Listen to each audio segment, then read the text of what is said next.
नमस्कार, आप देख रहे हैं न्यूज फॉर नेशन और मैं स्वाति पांडे आपके साथ। बिहार के कुढ़नी विधानसभा सीट पे हुए उपचुनाव में हार के बाद सूबे के मुख्यमंत्री नीतीश कुमार परेशान दिखते नजर आ रहे हैं।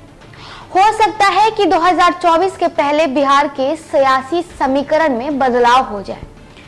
बिहार के मुजफ्फरपुर में कुढ़नी विधानसभा सीट में हुए उपचुनाव के परिणाम के बाद बिहार में सियासी हलचल तेज हो गई है, राजनीति तेज हो गई है और ऐसा माना जा रहा है कि 2024 के लोकसभा चुनाव के पहले बिहार की राजनीति में कुछ बड़ा फेरबदल हो जाए, बिहार की जो सियासी समीकरण है वो बदल जाए, क्योंकि बिहार के कुढ़नी विधानसभा सीट में जदयू की हार हुई और भाजपा की जीत हुई। अब इसके बाद राजनीति जो है बिहार की वो गरमाई नजर आ रही है, सियासी हलचल जो है वो तेज हो गई है।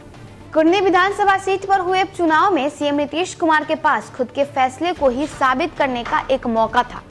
बीजेपी ने दूसरी बार उपचुनाव जीतकर नीतीश एंड कंपनी को अपनी ताकत का एहसास करा दिया, बता भी दिया कि कागज पर मजबूत दिखने वाला महागठबंधन को हराया जा सकता है।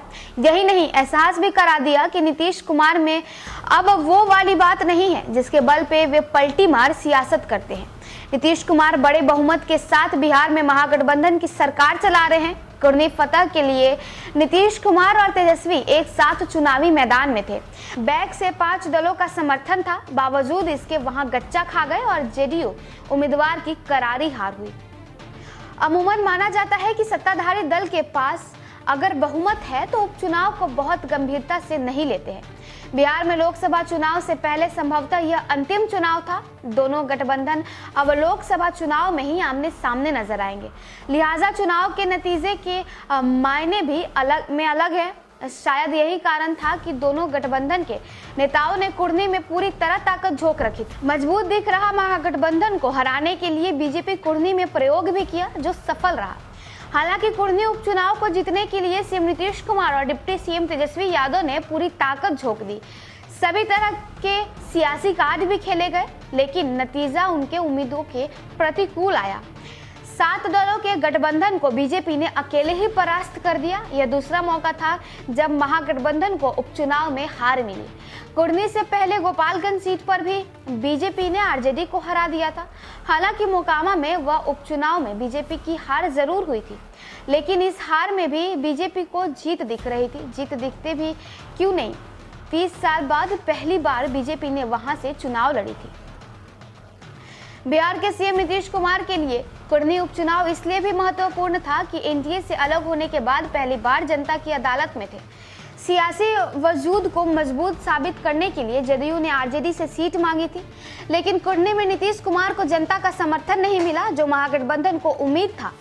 यूं कहे तो उपचुनाव के नतीजे से संकेत मिला कि नीतीश कुमार के फैसले पर जनता ने मुहर नहीं लगाई। नतीजे का असर पार्टी और गठबंधन में भी दिख रहा था। आपको बताया कि अपने ही मुखर होकर नीतीश कुमार के खिलाफ बयानबाजी भी कर रहे हैं।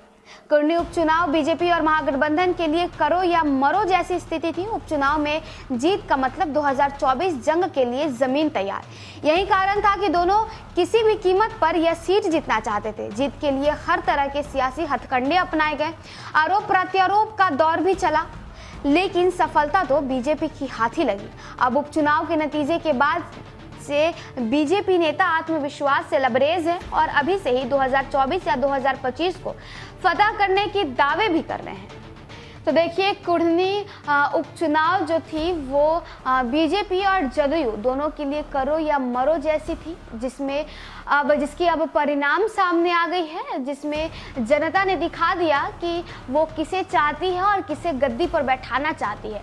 आखिरकार बीजेपी जीत गई और जदयू को हार का सामना करना पड़ा, जिसके बाद अब सूबे के मुख्यमंत्री नीतीश कुमार टेंशन में चल रहे हैं और अब जो है 2024 के लोकसभा चुनाव के पहले बिहार में सियासी समीकरण भी बदल सकती है। बिहार की राजनीति में फिर से बड़ी उलटफेर भी देखी जा सकती है। तो चलिए, इस खबर में बस इतना ही और भी वीडियोस और अपडेट्स के लिए आप देखते रहे न्यूज फॉर नेशन।